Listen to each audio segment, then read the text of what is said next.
A major shift in federal operations today as the Department of Homeland Security faces a critical funding deadline. Congress has just 13 days to resolve a standoff. The clock is ticking.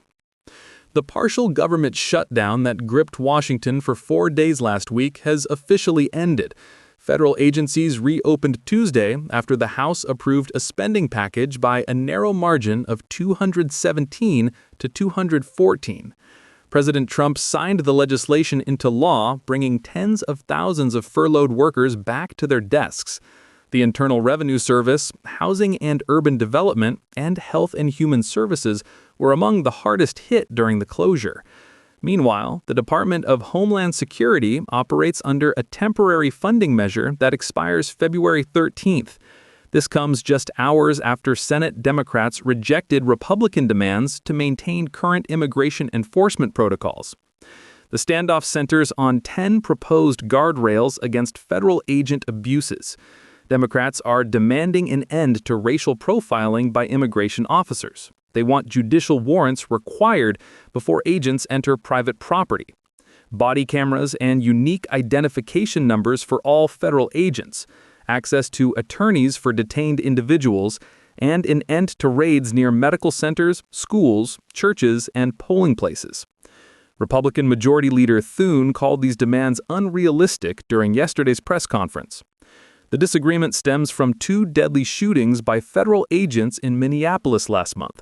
Immigration and customs enforcement operations in the Twin Cities have drawn intense scrutiny from Democratic lawmakers. House Minority Leader Hakeem Jeffries and Senate Minority Leader Chuck Schumer are leading the charge for comprehensive reforms. In other developments, President Trump confirmed a wide-ranging phone call with Chinese President Xi Jinping.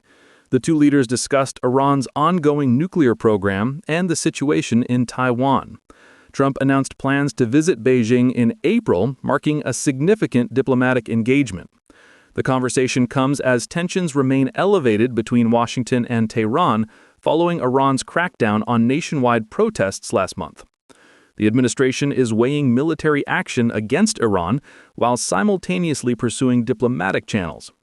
High-level talks between American and Iranian officials are scheduled for tomorrow in Oman. Originally planned for Turkey, the venue shifted at Iran's insistence. A White House official described the administration as very skeptical about the talks' prospects for success. Turning now to economic indicators, new data released Thursday reveals troubling employment trends. United States layoffs surged in January to their highest level since the Great Recession of 2009. The report from Challenger, Gray, and Christmas shows companies eliminated jobs at an accelerated pace across multiple sectors. This development raises concerns about economic stability as the Federal Reserve continues monitoring inflation pressures.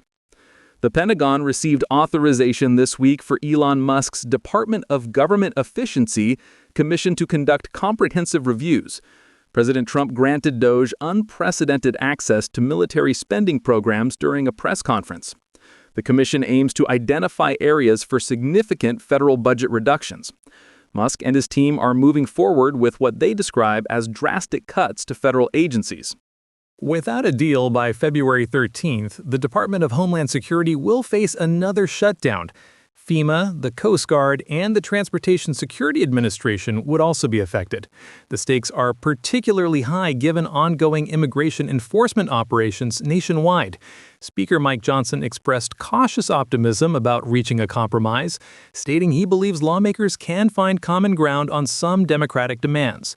The next week will prove critical for both parties as they navigate competing priorities on immigration policy and government funding.